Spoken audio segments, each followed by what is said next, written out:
Voltei. Capítulo 19. A surpresa sublime. Aprender será sempre valioso trabalho para o coração. Logo após minha vinda, observando que o combate pela extensão do bem se desdobra em todas as direções, acreditei na possibilidade de prosseguir no mesmo diapasão de atividade intensiva a que me consagrara na Terra. A luz interior, revelada por vários amigos, sem que a mínima réstia de claridade me assinalasse a presença, constituíra a primeira evidência a sugerir a modificação de minha atitude mental. De que me valeria o demasiado movimento sem probabilidades de realização benéfica? Ali, o serviço pautava-se em linhas diferentes. Dentro do novo plano, a garantia do êxito permanece exclusivamente no indivíduo. Meu impulso de disputar qualquer tarefa esmoecera. Tal como o veículo precisa de combustível para se locomover, necessitava eu do fator qualidade para a nova luta em que ingressara. Semelhante impressão jazia mal esboçada em mim, quando o encontro com o infeliz perseguidor me impôs violentamente. Dele ouvira referências amargas que me dilaceraram o ser. Entretanto, reconheci tamanho proveito nas reprimendas recebidas, que julguei precioso serviço continuar registrando as impressões das almas perturbadas a meu respeito. Não seria esse o recurso de traçar com segurança o meu próprio plano de realizações vindouras? Depois da morte, o julgamento, por mais desagradável, é uma bênção. Pouco a pouco entendi que era necessário ouvir com humildade, a fim de agir com proveito. O contato direto com um obsessor vulgar aclarara-me a consciência. Salientar a ele as sombras que ainda me envolviam e que os abnegados amigos da primeira hora velavam, movidos de piedade evangélica. É imprescindível evitar a precipitação e meditar antes de atacar novas obras. 19.1. Reajustamento. Desejando preparar-me convenientemente a fim de servir, passei a visitar sozinho ou acompanhado de outros colegas as mais diversas associações de espíritos endurecidos e sofredores. O irmão Andrade, Marta e outros amigos que me prestavam contínua assistência, atentando agora para as minhas necessidades de reajustamento, deixaram-me sob o exclusivo cuidado da escola de iluminação, que passei a frequentar carinhosamente. Cada lição era nova página de sabedoria reveladora, concitando-me ao desejável aprimoramento. Procurava, pois, nas demonstrações práticas, despertar minhas energias superiores com a juvenil atenção do universitário dedicado aos livros, interessado em organizar conscienciosamente o próprio futuro. Era preciso buscar humildade no autoconhecimento através das acusações merecidas ou imerecidas? Não me faltaria coragem para fazê-lo. Sempre que os intervalos naturais dos estudos e tarefas do Instituto Iluminativo me favoreciam, dirigia-me incontinente para as zonas de espíritos transviados, exercitando a minha capacidade de suportação. Da boca de inúmeros infelizes e ignorantes, ouvi longas recordações de meus atos. Criticavam-me acerbamente, discutiam-me propósitos e intenções. Antigas faltas de épocas recuadas que eu supunha esquecidas eram trazidas à tona dos remoques verbais. Erros da mocidade, omissões da idade madura, gestos eventuais de aspereza, pequenas promessas não cumpridas, problemas de sentimento não liquidados, tudo, enfim, era revolvido pelos inimigos do bem, dos quais me aproximei nas melhores disposições de entendimento fraterno. Consoante as lições novas, armazenava semelhante material com o cuidado do homem prevenido, que guarda lanternas adequadas para as horas escuras. Em muitas ocasiões, afastei-me do campo de luta, em lágrimas, considerando as alegações que me eram atiradas em rosto. Mas, que fazer? Esse, sem dúvida, era o melhor caminho para identificar os próprios defeitos e extirpá-los. Há companheiros que não se resignam a esse gênero de esforço. No entanto, para ganhar tempo, observei, desde o primeiro instante, que nesse processo de esclarecimento é possível abreviar a própria renovação para o bem e limitar grandes lutas. 19.2 Vivendo as lições. Por mais de 200 dias, consagrava-me à teoria de iluminação na escola e à prática intensiva dos ensinamentos, junto aos irmãos desventurados, quando certa noite, de volta ao lar espiritual, sozinho, fui assaltado por furioso grupo de clérigos desencarnados, os quais evidenciavam nas palavras e nos gestos profunda ignorância e lastimável insensatez. Ao que me pareceu, vinham intencionalmente em meu encalço, tentando infundir-me desequilíbrio e terror. Embuçados em capuzes de trevas, contei-os um a um. Eram 16 figuras de aspecto sinistro. Acercaram-se de mim violentos e sarcásticos. Rememoravam os ataques que, por vezes, impensadamente desfechara eu sobre os padres. Cobriram-me de insultos e ameaçaram-me sem compaixão. Relembrei a antipatia que evidentemente lhes dedicara à classe respeitável e, satisfeito, reconheci-me transformado, diferente. Aqueles punhos cerrados e erguidos contra mim não me intimidavam e nem me sugeriam reação. Achava-me tranquilo, não obstante surpreso. Trouxe, contudo, à memória as lições evangélicas de que me achava em pleno curso, e, isolando a mente da gritaria infernal, pus-me em meditação. Não nos aconselhara o Senhor a orar pelos que nos perseguem? Não exemplificara a permuta do bem pelo mal?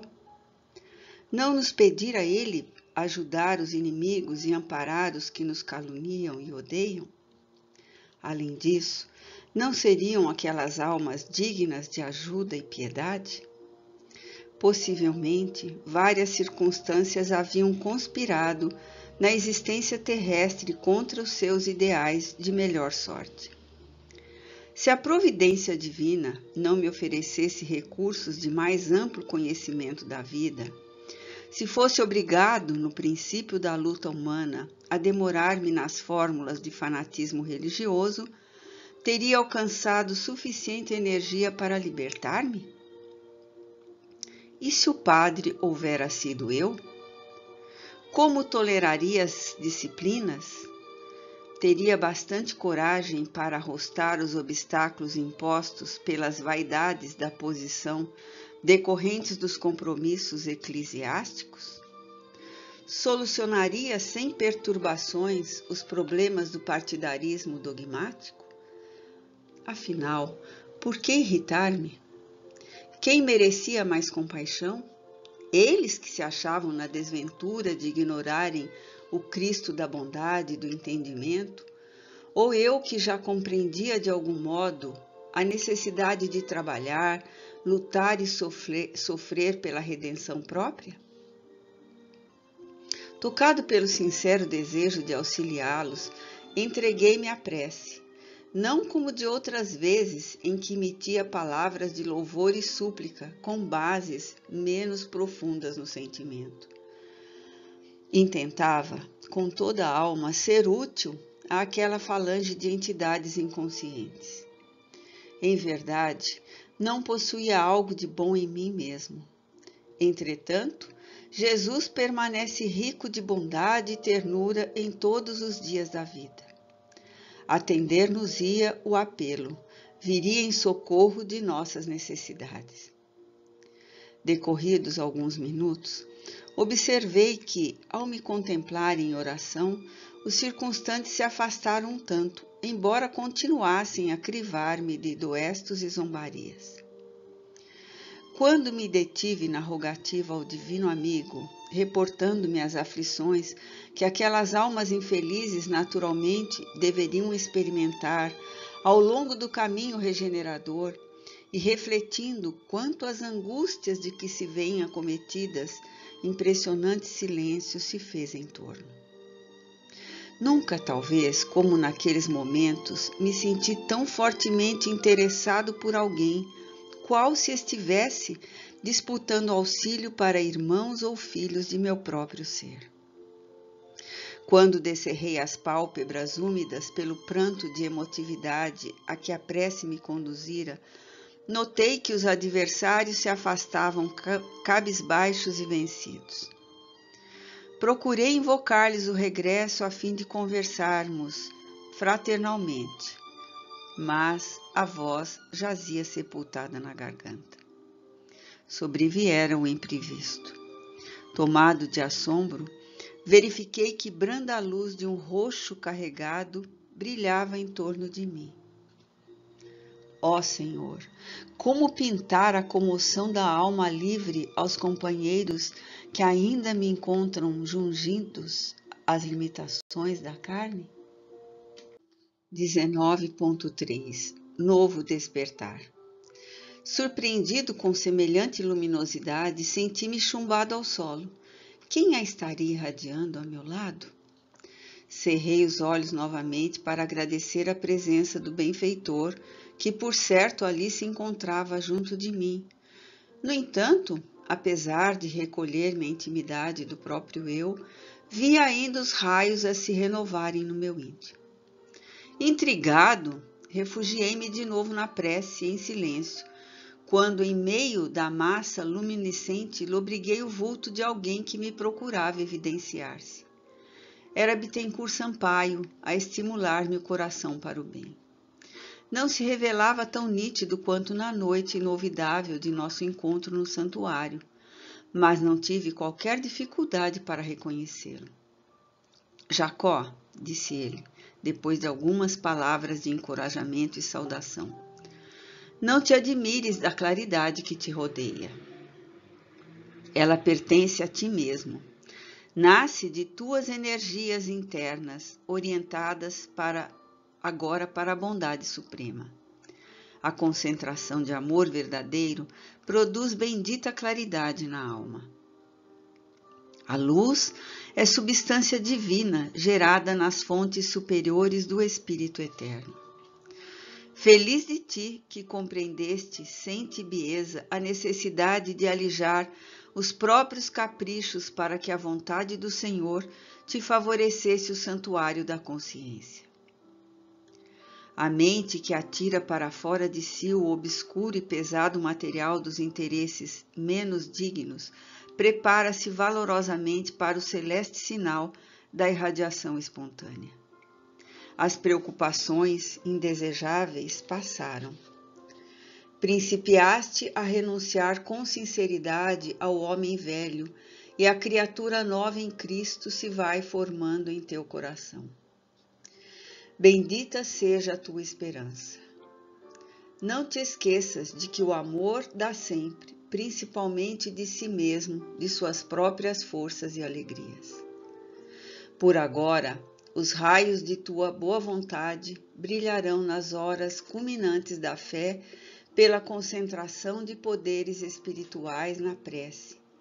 Todavia, à medida que te recolhas no exercício legítimo do amor cristão, em demonstrações genuínas de entendimento do Evangelho sentido, vivido e aplicado, controlarás tua capacidade irradiante, segundo os ditames da própria alma. Ama sem paixão, espera sem angústia, trabalha sem expectativa de recompensa. Serve a todos sem perguntar, aprende as lições da vida sem revolta, humilha-te sem ruído ante os desígnios superiores.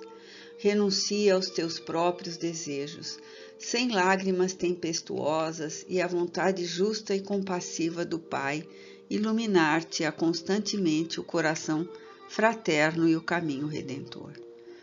Ora, vigia, movimenta-te no esforço digno e sê feliz, meu amigo. A tua luz crescerá com a dilatação de teu devotamento ao bem infinito. Que expressões terrenas poderiam dizer da sublimidade e surpresa que me ofuscava o espírito? Não conseguiria responder.